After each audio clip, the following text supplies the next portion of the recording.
میں اس دنیا کی سب سے بدقسمت لڑکی تھی۔ جی، میں نے یہی کہا، کیونکہ میں بہت زیادہ خوبصورت تھی۔ کبھی کبھی خوبصورت عورت بہت زیادہ بدقسمت ہوتی ہے، کیونکہ ساری دنیا اس پر اپنا ہاتھ صاف کرنا چاہتی ہے۔ میری زندگی کی کہانی میں بہت زیادہ دکھ ہیں۔ سب سے پہلا دکھ تو یہ ہے کہ میرے ماں باپ اس دنیا سے اس وقت چلے گئے جب میں صرف 7 سال کی تھی۔ مجھے نہیں پتا کہ ان کے ساتھ کیا ہوا تھا، لیکن وہ اچانک اس دنیا سے چلے گئے تھے اور مجھے بتایا گیا تھا کہ تمہارے ماں باپ کبھی واپس نہیں آئیں گے۔ میری معصوم آنکھوں میں آنسو بھی نہیں تھے، کیونکہ مجھے سمجھ بھی نہیں آ رہی تھی اور یقین نہیں ہو رہا تھا کہ یہ سب کچھ کیوں ہو گیا ہے۔ میرے چاچو نے کہا کہ اس کی شادی میں اپنے بیٹے سے کروں گا اور اس کو اپنے ساتھ لے جاؤں گا، لیکن میری خالہ نے شور ڈال دیا کہ 7 سال کی بچی کی شادی کرو گے تمہیں شرم آنی چاہیے۔ انہوں نے کہا میں تو اس کو اپنی بہو بنا رہا ہوں اور میں اس کا چاچو ہوں، تو اس پر پہلا حق میرا ہے۔ لیکن میری خالہ بڑی بہادر عورت تھیں، سب سے لڑ گئیں اور مجھے اپنے گھر لے گئیں۔ ان کی ویسے بھی کوئی اولاد نہیں تھی، انہوں نے مجھے اپنی بیٹی بنا لیا۔ جب تک خالہ حیات تھیں مجھے بہت پیار دیا، مجھے سمجھاتی رہتی تھیں کہ تم بہت زیادہ خوبصورت ہو، تمہارے سر پر باپ کا سایہ بھی نہیں ہے اور تمہارا کوئی بھائی نہیں ہے، اس لیے تمہیں بہت زیادہ مضبوط ہونا ہے۔ میں نے کہا کہ خالو ہے نا، اگر آپ میری ماں ہیں تو میرے بابا جیسے ہی ہیں وہ۔ پر خالہ نے کہا تم کو کبھی بھی بھروسہ نہیں کرنا، کیونکہ باپ صرف ایک ہی ہوتا ہے، اسی طرح بھائی بھی صرف ایک ہی ہوتا ہے، باقی دنیا والے سارے درندے ہوتے ہیں۔ مجھے اس وقت ان کی باتیں سمجھ نہیں آتی تھیں، لیکن وہ بہت اچھی تھیں، میرا خیال کرتی تھیں، اپنے شوہر سے جھگڑا کرتی تھیں۔ ایک دن میری خالہ نے مجھے گوشت کے سالن میں سب سے اچھی بوٹی کھلا دی، تو میرے خالو ناراض ہو کر جھگڑا کرنے لگے کہ اس کو اتنا کھلانے پلانے کی کیا ضرورت ہے، یہ تو کل کو اپنے گھر کی ہو جائے گی، ہمارا ہی کھا رہی ہے لیکن ہمارے کسی کام نہیں آئے گی۔ مجھے بڑا دکھ ہوا، کیونکہ مجھے یہ باتیں سمجھ آنا شروع ہو گئی تھیں۔ میرے خالو نے میری خالہ کو اتنے صدمے دیے تھے، ان کو بانجھ بن کے تانے دیتے تھے کہ وہ وقت سے پہلے ہی بہت زیادہ بیمار رہنے لگی۔ جب میری خالہ آخری سانسیں لے رہی تھیں میں ان کے پاس آئی تھی، وہ بار بار کہہ رہی تھیں کہ مجھے لگتا ہے کہ میں مر رہی ہوں اور ساتھ تم بھی مر جاؤ گی، کیونکہ تمہارا کیا ہوگا۔ انہوں نے مجھے مرنے سے پہلے اتنا کہا کہ یہاں سے بھاگ جاؤ، چلی جاؤ یہاں سے۔ مجھے سمجھ ہی نہیں آئی کہ وہ ایسا کیوں کہہ رہی تھیں اور میں یہاں سے کہاں جاتی، کیونکہ خالہ دنیا سے چلی گئیں لیکن خالو حیات ہیں، اور میں نے یہ نہیں سوچا کہ خالو باپ کی جگہ ہے، اور میں یہی سمجھتی تھی۔ 2 ہفتے بھی نہیں ہوئے تھے کہ ایک دن مجھ پر پہلی قیامت ٹوٹی، جب میرے خالو کسی آدمی کو گھر لے آئے اور اسے بیٹھک میں بٹھایا اور مجھے کہا کہ چائے بنا دو۔ میں نے چائے بنا دی۔ تھوڑی دیر کے بعد کہا کہ تیار ہو کر کمرے میں چلی جاؤ اس آدمی کے پاس۔ میں نے کہا کہ میں اس کے پاس کیوں جاؤں؟ انہوں نے کہا کیونکہ اس نے مجھے تیرے لیے پیسے دیے ہیں، جا دفع ہو جا۔ میں نے کہا کہ آپ کو شرم نہیں آئے گی، میری دلالی کریں گے آپ؟ میں سوچ بھی نہیں سکتی تھی کہ میرا خالو میرے ساتھ یہ سب کچھ کرے گا، اور وہ بھی اتنی آسانی سے۔ کیسے تن کر کھڑا ہو گیا تھا، کیسے اس نے مجھے کہا کہ تیرے لیے بندے کو لے کر آیا ہوں اور تیار ہو کر اس کے کمرے میں جا۔ کیا دنیا میں اس طرح کے بھی لوگ ہوتے ہیں جو برائی کو اتنی آسانی سے کر جاتے ہیں؟ ان کے لیے برائی کرنا اتنا آسان کیسے ہو سکتا ہے؟ خالو نے کہا ہاں تو اور کیا کروں گا، تو کسی کام کی ہے ہی نہیں، ساری زندگی تیری خالہ نے تجھے اتنا کھلایا ہے، تو بھی تو حلال کر اب۔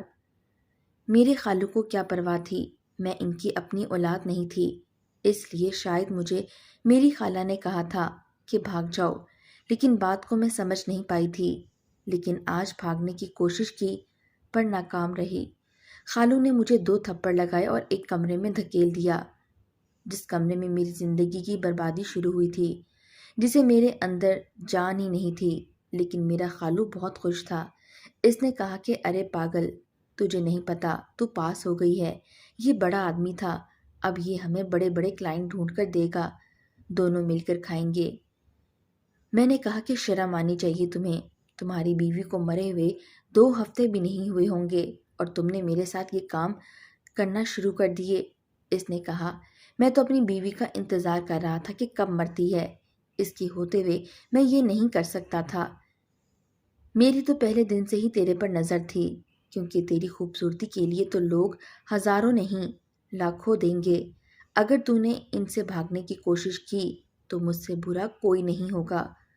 وہ رات کو میرے کمرے کو باہر سے تالا لگا دیتا اور کھانا دینے کے لیے کمرے کو کھولا کرتا تھا۔ مجھے سمجھ نہیں آ رہی تھی کہ میں کیا کروں۔ میری زندگی برباد ہو گئی تھی۔ میرے پاس جینے کا کوئی مقصد بھی نہیں تھا، لیکن میں یہاں سے بھاگ کر بھی نہیں جا سکتی تھی۔ اس کے بعد میرے خالو نے صرف امیر کلائنٹ لانا شروع کر دیے اور وہ مجھے بڑی کوٹھیوں میں لے جاتا، اور ساری رات میں یہی سوچتی رہتی کہ میں پیدا ہی کیوں ہوئی تھی۔ میرے ماں باپ کے ساتھ میں بھی مر جاتی، بس کسی طرح میں مر چکی ہوتی تو میرے ساتھ آج یہ کچھ نہ ہو رہا ہوتا۔ میری زندگی عذاب ہو چکی تھی۔ میری زندگی کا کوئی مقصد نہیں تھا۔ مجھے سمجھ نہیں آتی تھی کہ میں کیا کروں، کہاں جاؤں۔ مجھ سے خالو سارا دن گھر کے کام بھی کرواتا تھا اور گھر کے باہر سے تالا لگا کر جاتا تھا، لیکن کھانا وہ میرے لیے اچھا لاتا تھا تاکہ میرا چہرہ خراب نہ ہو اور میں خوبصورت رہوں۔ اور میرے ساتھ اتنا سب کچھ ہو گیا تھا، اب تو میں پتھر کی ہو گئی تھی۔ مجھے کچھ ہی محسوس نہیں ہوتا تھا۔ زندگی کیسے گزر رہی تھی۔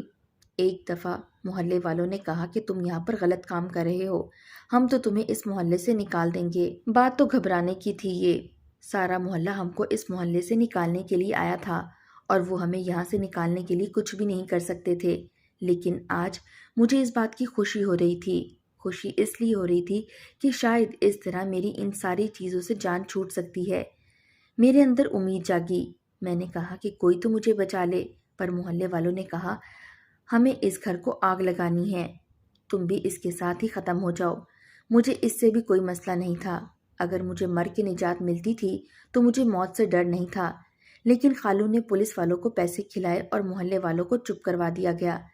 جب میری قیمت لگی تو میرے خالو میرے ہاتھ میں بھی کچھ پیسے رکھ دیتے تھے۔ مجھے اس کو دیکھ کر بڑی تکلیف ہوتی تھی۔ میں ان پیسوں کا استعمال نہیں کر سکتی تھی، بلکہ ان کو ایک ڈبے میں رکھ دیتی تھی۔ سوچتی رہتی تھی کہ زندگی میں آج تک میرے ساتھ کچھ بھی اچھا نہیں ہوا۔ پہلے میرے ماں باپ اس دنیا سے چلے گئے، پھر میری خالہ جو میری ڈھال بنی ہوئی تھیں اور مجھے سارے زمانے سے بچا کر بیٹھی تھیں، وہ بھی اس دنیا سے چلی گئی۔ میرے خالو نے مجھے مال غنیمت سمجھ کر میری قیمت لگانا شروع کر دی اور مجھ سے غلط کام کروا رہا ہے۔ کیا مقصد ہے زندگی کا؟ کیا ہے میری زندگی میں؟ کیا کروں گی میں؟ کیا اسی طرح لوگوں کے ہاتھوں کھلونا بنی رہوں گی؟ اپنی جان لینے کا دل کرتا تھا، لیکن موقع ہی نہیں ملتا تھا۔ ایک دن کہیں جا رہے تھے تو راستے میں دیکھا کہ ایک عورت زمین پر بیٹھی تھی اور اس کے ساتھ 2 بچے بھی تھے۔ وہ بھیک مانگ رہی تھی۔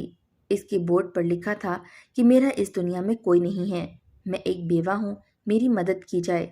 واپسی پر میں نے سارے اپنے پیسے اسے دے دیے اور اس نے دور سے مجھے دعا دی، لیکن اب شاید مجھے کسی کی دعا بھی نہیں بچا سکتی تھی۔ پتہ نہیں مجھے کس بات کی سزا مل رہی تھی۔ کوٹھیوں والے بڑے بڑے کلائنٹس کبھی کبھی ہی ملتے تھے۔ خالو اس قدر لالچی ہو چکا تھا کہ وہ ایک دن بھی خالی نہیں جانے دیتا تھا۔ اس نے مجھے سڑک پر بھی کھڑا کرنا شروع کر دیا۔ یہ ایک بڑی ہی مصروف سڑک تھی۔ وہ مجھے یہاں پر کھڑا کرتا، لوگ مجھے اپنے ساتھ لے جاتے، لیکن وہ خود آس پاس ہوتا تھا، اس لیے میں بھاگ بھی نہیں سکتی تھی۔ ایک دن کچھ ایسا ہوا کہ میں حیران رہ گئی۔ میں سڑک پر کھڑی تھی اور جس طرح کے میں نے کپڑے پہن رکھے تھے اور میک اپ کیا ہوا تھا، مجھے دیکھ کر کوئی بھی سمجھ جاتا کہ میں کون ہوں۔ میرے سامنے آ کر ایک بڑی سی گاڑی رک گئی۔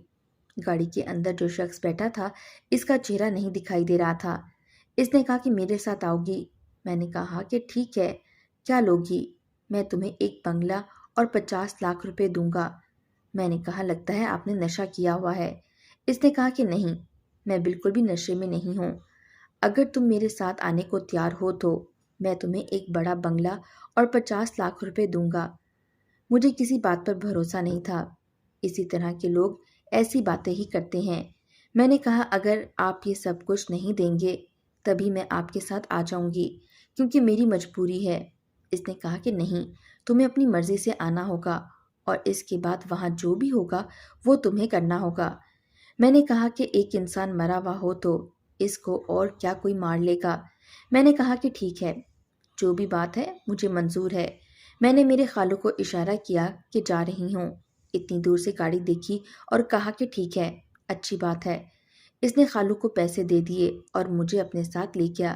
گاڑی کے اندر بیٹھ گئی تو میں نے اس کو دیکھا تو وہ ایک لڑکا تھا۔ اس کی عمر شاید 25-26 سال ہوگی، لیکن دیکھنے میں اس سے بھی کم لگ رہا تھا۔ اس نے کہا کہ تم بہت خوبصورت ہو۔ میں نے کہا کہ ٹھیک ہے، میں اس طرح کی باتیں سنتی رہتی ہوں۔ اس نے مجھے راستے میں پوچھا، یہ کام کیوں کرتی ہو؟ میں نے کہا کہ میں اپنی مرضی سے نہیں کرتی، میرا خالو بڑا ہی جلاد آدمی ہے، وہ مجھ سے یہ کام کرواتا ہے۔ میرے ماں باپ اس دنیا میں نہیں ہیں، میرا دل کرتا ہے اپنی جان دے دوں، وہ مجھے مرنے بھی نہیں دیتا۔ اس نے کہا کہ تم یہ کام چھوڑ دو، کوئی اور کام کر لو۔ تو میں نے کہا کہ پولیس چور کو پکڑ سکتی ہے، ڈاکٹر علاج کرتا ہے، درزی کپڑے سیتا ہے، اب میں یہی سب کچھ کر سکتی ہوں کیونکہ مجھے اپنے گھر کی عزت تو کوئی بنائے گا نہیں۔ جہاں بھی جاؤں گی لوگ مجھے ایسی ہی نظروں سے دیکھیں گے اور مجھے اپنے باپ کا مال سمجھ کر مجھ پر ہاتھ صاف کرنے کی کوشش کریں گے۔ میں پڑھی لکھی بھی نہیں ہوں، میں کیا کروں گی؟ یہ دنیا میرے لیے دوزخ بن گئی ہے، اب میں کیا کر سکتی ہوں؟ میں مشین کی طرح بولتی رہی۔ جب ہم اس کے گھر کی طرف گئے تو اس کا گھر بہت بڑا تھا۔ میں نے مذاق کیا اور کہا کہ یہ وہ بنگلہ ہے جو آپ مجھے دینے والے ہیں؟ اس نے کہا کہ ہاں، یہی وہ بنگلہ ہے، لیکن اتنی آسانی سے نہیں ملے گا۔ میں نے کہا کہ مجھے یقین ہے کہ تم نے نشہ کر رکھا ہے۔ اس نے کہا کہ تم اندر چلو۔ میں اندر آ گئی تو اس نے مجھے ہال میں بٹھایا اور پوچھا کہ کچھ کھاؤ گی؟ میں نے اس سے کہا کہ مجھے بھوک لگی ہے، کیونکہ یہ شخص کچھ زیادہ ہی اچھے سے پیش آ رہا تھا اور مجھے عزت کی عادت نہیں تھی۔ مجھے لگا کہ ایسے ہی میرا ٹائم اور برباد کرے گا۔ آدھا گھنٹہ کھانا لگنے میں لگ گیا، بہت ہی مزیدار کھانا تھا۔ مجھے بھوک نہیں لگی تھی، میں نے غصے میں کہا تھا، لیکن پھر بھی میں نے کھانا کھا لیا اور اس کے بعد میں نے اس سے کہا کہ کیا چاہتے ہو؟ کیوں میرا وقت برباد کر رہے ہو؟ اس نے کہا کہ دیکھو، میں نے تم سے جھوٹ نہیں بولا تھا، یہ گھر بھی تمہارا ہو جائے گا اور 50 لاکھ روپے بھی تمہارے اکاؤنٹ میں چلے جائیں گے۔ تمہیں دوبارہ اپنے اس خالو کے پاس نہیں جانا پڑے گا جو تم سے زبردستی یہ سب کام کرواتا ہے۔ میں نے کہا کہ تم ایسا کیوں کرو گے؟ اس نے کہا کہ میں بہت بڑا آدمی ہوں، ایک دفعہ تم یہاں پر آ گئی اور اگر اس کے بعد تم نے کہا کہ تم یہاں سے نہیں جانا چاہتی تو تمہیں کسی کا باپ بھی یہاں سے نہیں لے جا سکتا، اور تمہارا وہ خالو غلط کام کرتا ہے۔ غلط آدمی کی بنیاد مضبوط نہیں ہوتی۔ چند پولیس والوں کو رشوت دے کے اگر وہ کچھ لوگوں کو چپ کروا لیتا ہے تو اس کا مطلب یہ نہیں کہ وہ بہت بڑی چیز ہے۔ اس کو ختم کرنا یا اس کو چپ کروانا تو میرے بائیں ہاتھ کا کھیل ہے، لیکن تمہیں زندگی بھر میرے ساتھ رہنا ہوگا۔ میں نے کہا کہ کیوں؟ آپ مجھ سے نکاح کریں گے؟ کیونکہ مجھے اس کی باتیں ابھی بھی فضول لگ رہی تھیں۔ اس نے کہا کہ تمہارے ساتھ کوئی تو نکاح کرے گا لیکن میں نہیں کروں گا، کیونکہ میں پہلے سے ہی شادی شدہ ہوں اور میرے 2 بچے بھی ہیں۔ تو کون کرے گا نکاح؟ دیکھو، میں تمہیں اس گھر میں لے کر آیا ہوں، یہاں پر ایک شخص ہے جس کے ساتھ تمہیں نکاح کرنا ہوگا۔ تم اس کے نکاح میں آ جاؤ گی، اس گھر کی بہو بن جاؤ گی، یہ گھر تمہارا ہو جائے گا اور 50 لاکھ روپے بھی۔ یہ میرا گھر نہیں ہے، میں کسی اور گھر میں رہتا ہوں، یہ سمجھو کہ یہ گھر تمہارا ہے۔ میں یہاں کبھی کبھی آیا کروں گا، لیکن جس سے تم نے شادی کرنی ہے وہ کوئی عام انسان نہیں ہے۔ میں نے کہا کہ کیا مطلب؟ مجھے ابھی بھی کچھ سمجھ نہیں آ رہا تھا۔ پھر اس نے کہا کہ میں تمہیں دکھاتا ہوں، لیکن تمہیں اپنے اعصاب کو مضبوط کرنا ہوگا، تمہیں یہ فیصلہ کرنا ہوگا، اگر تم یہاں رک جاؤ گی تو تمہاری زندگی بہت زیادہ اچھی نہیں ہوگی، لیکن کم سے کم اس زندگی سے تو بہتر ہوگی جو ابھی تم گزار رہی ہو۔ جگہ جگہ ٹھوکر کھانے سے اچھا ہے کہ انسان ایک جگہ ٹھوکر کھا لے۔ مجھے اس شخص کی سمجھ نہیں آ رہی تھی۔ وہ مجھے دوسری منزل پر لے گیا، وہاں ایک کمرہ تھا۔ مجھے کسی بات کا ڈر نہیں لگ رہا تھا، عزت تو پہلے ہی لٹ چکی تھی، ڈرنے کی کیا ضرورت تھی؟ ایک عورت کے پاس سب سے قیمتی چیز اس کی عزت ہوتی ہے، اور جب وہ چھین لی جاتی ہے تو پھر کسی سے بھی ڈر نہیں لگتا۔ اس نے کمرے کو تالا لگایا ہوا تھا۔ جب کمرہ کھولا تو اچانک سے ایک شخص سامنے آیا اور وہ کسی چھوٹے بچے کی طرح ہمیں ڈرا دیا، جیسے بچے دروازے کے پیچھے چھپ کر آپ کو ڈراتے ہیں اور پھر ہنستے جاتے ہیں۔ پھر وہ مجھے دیکھ کر کہیں کھو سا گیا۔ اس نے کہا کہ یہ میری دلہن؟ تو اس آدمی نے کہا کہ دیکھو، یہی تمہاری دلہن ہے، کتنی خوبصورت ہے نا؟ میں اس شخص کو دیکھا، اس کی عمر بھی شاید 18-19 سال تھی، لیکن وہ بچوں کی طرح حرکتیں کر رہا تھا۔ اس نے اپنے کپڑے پھاڑ کر کمرے کی حالت بھی بہت بری کی ہوئی تھی۔ ہم لوگ واپس آ گئے اور اس نے مجھے اپنا نام بتایا۔ اس نے کہا کہ میرا نام عرفان ہے اور یہ میرا چھوٹا بھائی ہے، کسی لڑکی سے اپنے کالج میں محبت کرتا تھا۔ لیکن اس نے اس کو دھوکہ دیا اور اس نے اپنی جان لینے کی خاطر چھت سے چھلانگ لگا دی۔ چوٹ اس کے دماغ پر لگی اور اب یہ کسی بچے کی طرح ہو گیا ہے۔ ڈاکٹر سے بات کی ہے، اس کا علاج چل رہا ہے۔ ڈاکٹر کہتے ہیں اس کو کوئی پیار کرنے والا مل جائے تو یہ ٹھیک ہو سکتا ہے، لیکن ایک پاگل سے کون شادی کرے گا؟ اس لیے میں اس کے لیے کوئی لڑکی تلاش کر رہا تھا، لیکن اس کو بھی خوبصورت لڑکیاں ہی پسند ہیں، اس لیے مجھے تم نظر آئی۔ 2-4 دن تمہاری روٹین دیکھی، مجھے پتا چل گیا کہ تم کیا کام کرتی ہو۔ پھر اس کے بعد میں نے تم سے یہ بات کی اور فیصلہ تمہارے اوپر ہے۔ کوئی بھی لڑکی کسی پاگل سے شادی نہیں کرنا چاہے گی، لیکن جو زندگی تم گزار رہی ہو اس کو اپنے سامنے رکھ کر سوچو، تو جو کچھ بھی فیصلہ کرو گی مجھے قبول ہوگا۔ اگر تم نے واپس جانا ہے میں تمہیں واپس چھوڑاؤں گا۔ اگر تمہیں یہ سب منظور ہے تو کل ہی نکاح کی رسم کریں گے۔ اب میں اس شخص سے یہ سوال نہیں کر سکتی تھی کہ یہ مذاق ہے یا نہیں، کیونکہ میں سب کچھ دیکھ چکی تھی۔ پھر میں نے دیوار پر دیکھا، اسی پاگل کی تصویر لگی ہوئی تھی۔ وہ تصویر میں کتنا خوبصورت دکھائی دے رہا تھا، لیکن قسمت میں اس کے ساتھ یہ سب کچھ ہوا۔ ایک طرف سمندر اور ایک طرف کھائی ہو تو انسان کس طرف جائے گا؟ اگر میں کھلے سمندر یعنی کہ اس بازار میں واپس چلی جاتی تو ڈوبنے کے لیے زیادہ امکانات تھے، لیکن اگر میں کھائی میں گر جاتی تو شاید زخمی ہوتی لیکن بچ جاتی۔ میں نے وہیں پر کھڑے کھڑے فیصلہ کر لیا کہ مجھے واپس نہیں جانا۔ اس کی بات میرے دل کو لگی کہ جگہ جگہ سے ٹھوکر کھانے سے اچھا ہے انسان ایک ہی جگہ سے ٹھوکر کھا لے۔ میں نے ان فارن کو کہہ دیا کہ مجھے واپس نہیں جانا۔ اس نے کہا کہ تم اپنے ہوش و حواس میں کہہ رہی ہو؟ تو میں نے کہا ہاں، میں بالکل اپنے ہوش و حواس میں کہہ رہی ہوں۔ اس نے کہا کہ ٹھیک ہے، پھر آج سے تم یہیں رہو گی، تم کمرے میں آرام کرو اور تمہارے خالو کو میں خود دیکھ لوں گا۔ اس کے بعد میں نے اپنے خالو کو کبھی نہیں دیکھا اور اگلے ہی دن عرفان کے بھائی افضال کے ساتھ میں نے شادی کر لی۔ اب میں اس کی بیوی ہوں، یہ گھر میرا ہے اور مجھے پیسے بھی دے دیے گئے ہیں جو کہ مجھے حق مہر کی مد میں دیے گئے تھے۔ افضال بہت زیادہ غصہ کرتا ہے لیکن کبھی کبھی میری بات مان لیتا ہے۔ اس کو سنبھالنا ایسا ہی ہے جیسے کسی بچے کو سنبھال رہے ہیں، لیکن اب اس کی حالت بہتر ہو رہی ہے کیونکہ جو وہ بات کسی کی نہیں مانتا وہ میری ضرور مانتا ہے اور زیادہ شرارت بھی نہیں کرتا۔ ڈاکٹر کہتا ہے کہ سب کچھ ٹھیک ہو جائے گا۔ اب یہی میرا شوہر ہے۔ میرے خالو کو تو یہ بھی نہیں پتا کہ میں کہاں گئی، کس کے ساتھ چلی گئی۔ اب بھی کبھی مجھے تلاش کرتا ہوگا۔ عرفان کہتا ہے کہ تمہیں اس بارے میں سوچنے کی ضرورت نہیں ہے کیونکہ وہ تمہارے تک کبھی نہیں پہنچ پائے گا۔ میں عزت سے گھر میں رہتی ہوں، اچھا کھاتی ہوں، اچھا پیتی ہوں، میرا ایک شوہر بھی ہے، جیسا بھی ہے کم سے کم میں کسی کی نکاح میں تو ہوں۔ اب زندگی سے شکایت نہیں۔ مجھے امید ہے کہ ایک دن افضال بالکل ٹھیک ہو جائے گا اور وہ میرا محافظ بنے گا، لیکن اگر میں یہ بات اسے بتاؤں گی کہ میں کون تھی تو اس کا کیا رد عمل ہوگا؟ عرفان کہتے ہیں کہ افضال کو ان ساری باتوں کے بارے میں بتانے کی ضرورت نہیں ہے، کبھی بھی اس سے یہ بات نہیں کرنا۔ زندگی گزر رہی ہے اور پہلے سے بہتر ہے، اس لیے میں خوش ہوں۔ مجھے کسی سے کوئی شکوہ نہیں۔ جو اب تک میرے ساتھ ہوا وہ برا ہوا، اب بھی مجھے برا خواب بن کر ڈراتا ہے، لیکن میں ان ساری چیزوں میں نہیں جانا چاہتی۔ میری زندگی کی کہانی پر یقین کرنا شاید اتنا آسان نہیں ہے، لیکن اس دنیا میں کیا کچھ نہیں ہوتا۔ وہ بھی ایک مرد ہی تھا جس نے میری خالہ کے جاتے ہی مجھے اپنے کاروبار کا ذریعہ بنا لیا۔ اس دنیا میں مختلف قسم کے لوگ ہوتے ہیں۔ آج میں کسی کی بیوی ہوں، اسی لیے اس بات کی مجھے سب سے زیادہ خوشی ہے۔